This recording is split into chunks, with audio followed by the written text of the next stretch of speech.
हाय, मैं हूं Jasmine Patel. Welcome back to the world of stories. कहते हैं जहां चाह है वहां पर राह मिल ही जाती है।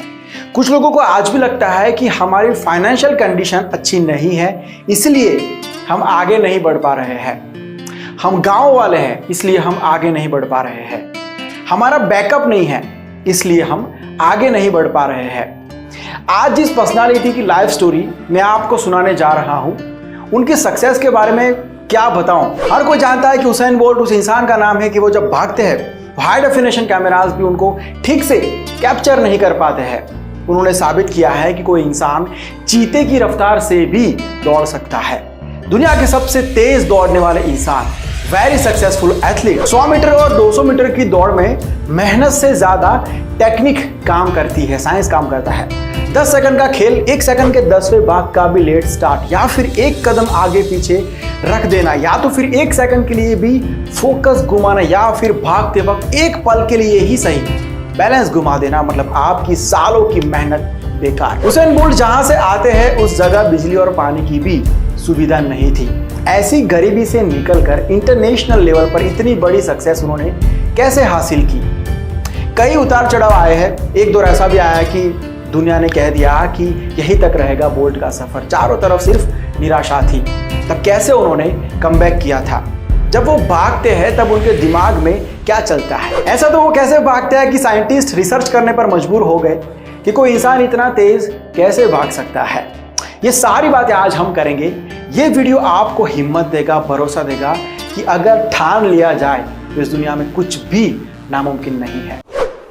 एथलेटिक्स की दुनिया के बेताज बादशाह, एकमात्र ऐसे एथलीट जिसने अपने ही वर्ल्ड रिकॉर्ड्स को कई बार तोड़ा है।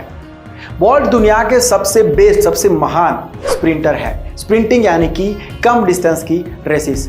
बोल्ट 8 बार ओलंपिक गोल्ड मेडलिस्ट रह चुके हैं। 100 मीटर, 200 मीटर और अपने साथियों के साथ मिलकर 4x100 मीटर रिले दौड़ के वर्ल्ड रिकॉर्ड्स भी उन्हीं के नाम है। इन तीनों दौड़ का ओलंपिक रिकॉर्ड भी बोल्ट के नाम ही है। 1984 में कार्ल लुइस के बाद 2008 में बीजिंग ओलंपिक में बोल्ट एक ही ओलंपिक में तीनों दौड़ जीतने वाले और एक ही ओलंपिक में तीनों दौड़ों में वर्ल्ड रिकॉर्ड बनाने वाले पहले इंसान बन गए। 11 बार वर्ल्ड चैंपियन रह चुके बोल्ट। 2009 से 2015 के बीच सिर्फ 2011 की एक 100 मीटर की रेस में एक फॉल स्टार्ट छोड़ के सभी यानी कि 100 मीटर, 200 मीटर और 4x100 रिले दौड़ में कांस्टेंट गोल्ड मेडल जीते। Is that possible? कौन तोड़ पाएगा ये रिकॉर्ड? ये तो बात हो गई सक्सेस की। अब देखो उसके पीछे की मेहनत, उतार चढ़ाव और कमबैक। हुसैन बोल्ट का जन्म 21 अगस्त 1986 को जमाइका के एक छोटे से गांव शेरवुड कंटेंट में हुआ था। जमाइका एक कैरेबियन आइलैंड नेशन है। अपने धुआंधार बैट्समैन क्रिस गेल भी यहीं के यहाँ पर उनका जन्म हुआ था। अब जिस गांव से बोल्ट थे वहाँ पर गरीबी बहुत ज़्यादा थी।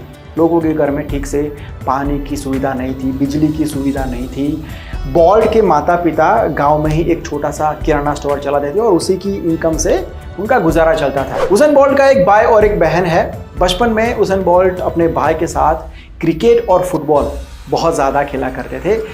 बचपन से ही उनका स्पोर्ट्स के साथ बहुत ही गहरा रिश्ता था। उन्हें स्पोर्ट्स के अलावा और कुछ सोचता ही नहीं था। उन्होंने बचपन से ही डिसाइड कर लिया था कि लाइफ में जो भी करना है स्पोर्ट्स में ही करना है। वहीं अपने गांव की सरकारी स्कूल में पढ़ाई करते थे बोल्ट। तो स्कूल में जो स्पोर्ट्स कॉम्पिटिशन्स होती है उनमें पार्टिसिपेट किया करते थे क्योंकि स्पोर्ट्स बहुत ज़्यादा पसंद था। तो लाइफ की पहली रेस भी उन्होंने वहीं पर की थी और वो जीते भी थे।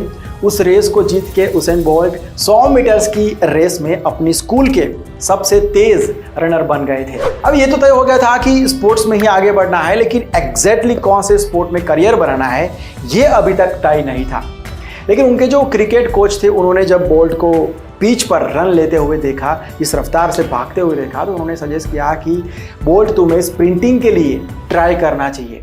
तो फिर उस दिन के बाद हुसैन बोल्ट को ये भी क्लियर हो गया कि एग्जैक्टली मेहनत मुझे कहाँ पर करनी है। उसके बाद उन्होंने मैकेनिल से ट्रेनिंग लेना शुरू कर दिया, कॉम्पिटिशन्स में पार्टिसिपेट करना शुरू कर दिया और दुनिया को चौंकाना शुरू कर दिया था। उनकी टैलेंट को देखते हुए 2001 में उन्हें वर्ल्ड जूनियर चैंपियनशिप में मौका दिया गया।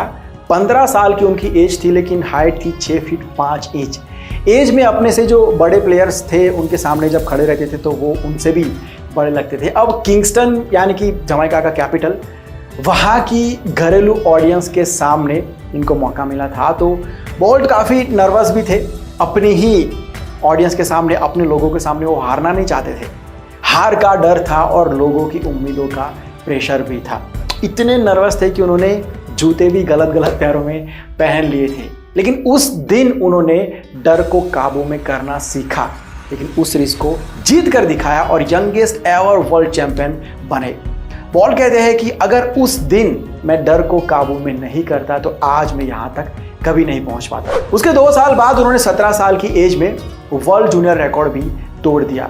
उसी बीच और उसके बाद भी उन्होंने कई मेडल्स जीते, इसलिए जमाइका के लोगों को बोल्ट अपना हीरो लगने लगा और उन्हें लगने लगा कि अपना हीरो ओलंपिक के अंदर भी जमाइका के लिए पहला गोल्ड मेडल लेके आएगा। बोल्ट ने मेहनत भी बहुत ज़्यादा की थी, लेकिन 2004 में ओलंपिक में पहले ही राउंड में बोल्ट बाहर हो चुके थे। उसका रीज़न था इंजरीज़। ये वो दौर था जब बोल्ट को एक के बाद एक इंजरीज़ होना शुरू हो गई थी। बोल्ट को एक बीमारी भी थी, स्कोलियोसिस नाम की। मैं आपको आगे बताऊंगा कि इसमें क्या होता है। इसके अलावा घुटनों में मांसपेशियों का खिंचाव और भी छोटी मोटी बहुत सारी इंजरीज उनको हो चुकी थी। जो भी हो, लेकिन लोगों की उम्मीदों पर तो पानी फिर गया था। तो सबने बातें करना शुरू कर दिया, मीडिया में भी दिखाना शुरू कर दिया लोगों ने कि अब हार के आए हो, तो बहाना मारना शुरू कर दिया है, ये बीमारी थी, वो इंजरी है, वगैरह वगैरह। तो बोल्ट ने उसी टाइम सीख लिया था कि दुनिया का तो काम ही है बोलना। अगर उसे देखकर, उसे सुनकर बैठे रहेंगे तो कभी आगे नहीं बढ़ पाएंगे। उसके बाद बोल्ट ने जो मेहनत की है, उस मेहनत की वजह से उनकी ज़िंदगी बदली है। उनको कोच मिले, मिल्स, जिनका बहुत ही बड़ा योगदान रहा है उनकी सक्सेस में। उनकी ट्रेनिंग अलग ही लेवल की थी। बोल्ट कहते हैं कि मैं चाहे कितना भी अच्छा भाग लूँ, कितना भी अच्छा रिकॉर्ड बना लूँ, मेरे कोच एक ही बात करते थे, नहीं, ठीक नहीं है, अभी तुमको बहुत कुछ इम्प्रूव करना है, बहुत कुछ सीखना है। बहुत तकलीफ होती थी ट्रेनिंग के अंदर, लेकिन मेरे कोच ने मुझे सही मायनों में एक वॉरियर बना दिया। दुनिया के प्रेशर से लड़खड़ाते हुए बोल्ट को उन्होंने द हुसैन बोल्ट बनाया। रेस ट्रैक पर आप जो 10 सेकंड का खेल देखते हो, उस 10 सेकंड के लिए हम लोग कई साल खुद के शरीर को आग में तपा देते हैं। लोगों को सिर्फ 10 सेकंड दिखाए जाते हैं, लेकिन असली रेस हम ट्रेनिंग में करते हैं, खुद से, खुद के दिमाग से, खुद के मन से, हमारी हर एक वीकनेस से, हमारे हर एक डर से। और ऐसी ट्रेनिंग के बाद हुसैन बोल्ट ने क्या अचीव किया है, ये मैंने आपको पहले ही बता दिया है। हुसैन बोल्ट के ऊपर कई सारे रिसर्च हुए, उसमें पाया गया है कि वो और तेज़ भाग सकते हैं, लेकिन कुछ कमियां हैं उनके ऊपर। अगर वो काम करेंगे तो वो दुनिया को और ज़्यादा चौंका सकते हैं।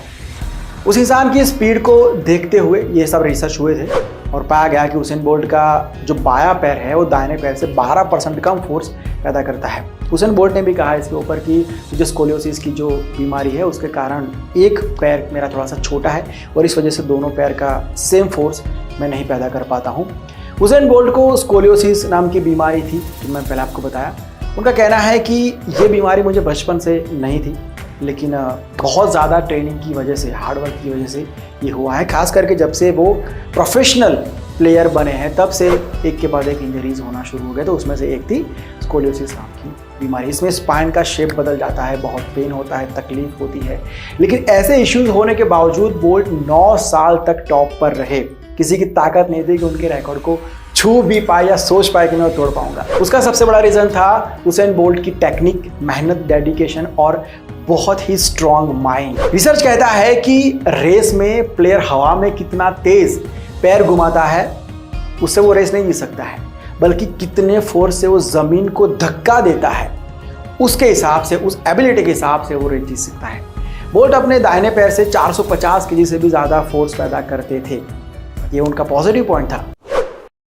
जनरली कोई भी स्प्रिंटर 100 मीटर तक अपनी जो टॉप स्पीड होती है उस पर नहीं आ पाता है, लेकिन हुसैन बोल्ट 60 से 70 मीटर में ही अपनी टॉप स्पीड में आ जाते थे, जो दुनिया के लिए एक चमत्कार के बराबर था। बोल्ट रेस के पहले रेस के बारे में कुछ भी नहीं सोचते थे, कुछ और ही सोचते थे, जैसे कि आज शाम को खाना क्या खाएंगे, कहाँ घूमने जाएंगे, किससे मिलना है, ये सब चीज़ें दिमाग में रेस का प्रेशर जीरो कर देते थे। लेकिन जिस पल उनके कान में ये सुनाई देता था ऑन योर मार्क्स, तब उनका पूरा 100% फोकस सिर्फ ट्रैक पर रहता था और उस 10 सेकंड में उन्हें सिर्फ रेस ट्रैक ही दिखाई देता था।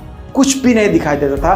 कोई फर्क नहीं पड़ता था कि मेरे साथ भागने वाले लोग कौन है, कोई चैंपियन है या कोई फ्रेशर है या कोई कितनी तैयारी करके आया है। उनके दिमाग में सिर्फ एक ही बात चलती थी, मुझे ये रेस जीतनी है, दैट्स इट। बोल्ट का कहना है कि जब आप किसी टारगेट के लिए मेहनत करते हो तब आपको बहुत कुछ सेक्रीफाइस करना पड़ता है। मन करेगा कि बस अब रेस्ट करते हैं, बहुत हो गया, लेकिन हर एक चीज़ का सेक्रीफाइस करना पड़ता है जो आपके और आपके टारगेट के बीच में आती है, और ये बड़ा ही मुश्किल काम होता है। खुद पर भरोसा, जब आप कुछ नहीं होते हो तब भी आगे बढ़ने के लिए आपको ये चीज़ चाहिए, और जब आप कुछ बन जाते हो तो दुनिया के क्रिटिसिज्म के सामने खुद को टिकाने के लिए, स्ट्रांग रखने के लिए खुद पर भरोसा होना बहुत ज़्यादा ज़रूरी है। इसके बिना आपकी टैलेंट भी कोई काम की नहीं है। और एक बहुत इंपॉर्टेंट बात बोल्ट कहते हैं कि रेस ट्रैक पर जाकर कॉन्फिडेंस ढूंढना ये बेकार की बात है। आपको जो करना है रेस ट्रैक पर आने से पहले करना है। अगर आपने वो काम किया होगा, वो तैयारी की होगी, तभी आप रेस ट्रैक पर कॉन्फिडेंटली भाग पाएंगे। ये बात को हम हमारी ज़िंदगी के साथ भी रिलेट कर सकते हैं, चाहे वो एग्ज़ाम हो, कोई इंटरव्यू हो, या कोई भी ऐसी परीक्षा हो, कोई टेस्ट हो जिसके लिए हम कहते हैं कि हमको कॉन्फिडेंटली ये काम करना है, लेकिन वहाँ पर जाकर कॉन्फिडेंस ढूंढना खुद में ये बिल्कुल बेकार की बात है। हमने कितनी तैयारी की है उस इंटरव्यू के लिए, उस एग्ज़ाम के लिए, उस काम के लिए, उसके ऊपर डिपेंड करता है कि आप कॉन्फिडेंट रहोगे कि नहीं रहोगे। ओके देन, आज की बातें यही तक रखते हैं। उम्मीद करता हूँ आपको हमारा पूरा रिसर्च, हमारा वीडियो अच्छा लगा होगा। आगे मैं आपको बहुत सारी बायोग्राफीज बताने वाला हूँ, बहुत सारी स्टोरीज सुनाने वाला हूँ, बहुत सारे किस्से सुनाने वाला हूँ। अगर आपको ये वीडियो पसंद आया है तो लाइक करना, ज़्यादा लोगों तक शेयर करना। अगर नहीं आए हो तो चैनल को सब्सक्राइब कर देना। अगर मुझसे डायरेक्ट कुछ कहना है, कोई सजेशन है, कोई रिकमेंडेशन है, तो ये मेरा इंस्टाग्राम आईडी है, लिंक आपको डिस्क्रिप्शन में दिया हुआ है। आप मुझे डायरेक्ट मैसेज कर सकते हैं, अदरवाइज कमेंट करके भी बता सकते हैं। कॉलिंग कोड आपको मिल गया होगा, डिस्क्रिप्शन में एक नंबर दिया हुआ है, उसके ऊपर मैसेज कर दीजिए। सबसे पहले मैसेज करने वाले जो 2 लोग होंगे उनको हम डायरेक्ट कॉल करेंगे। अदरवाइज आपके पास एक और ऑप्शन है, आप ज्वाइन बटन से हमारी जो फैमिली है, जस्मिन की फैमिली, उसको ज्वाइन कर सकते हैं। उसमें हम महीने में एक बार आपको कॉल करेंगे। अदरवाइज आपके पास चैट का ऑप्शन तो रहेगा ही, तो आप उस तरीके से भी मेरे साथ डायरेक्ट बात कर सकते हो। अगर इस वीडियो को फेसबुक पर देख रहे हो तो पेज को लाइक कर देना। मैं मिलता हूँ बहुत जल्द एक नई स्टोरी के साथ, एक नई कहानी के साथ, एक नई सब्जेक्ट के साथ, एक नई बायोग्राफी के साथ। Bye, take care and see you soon.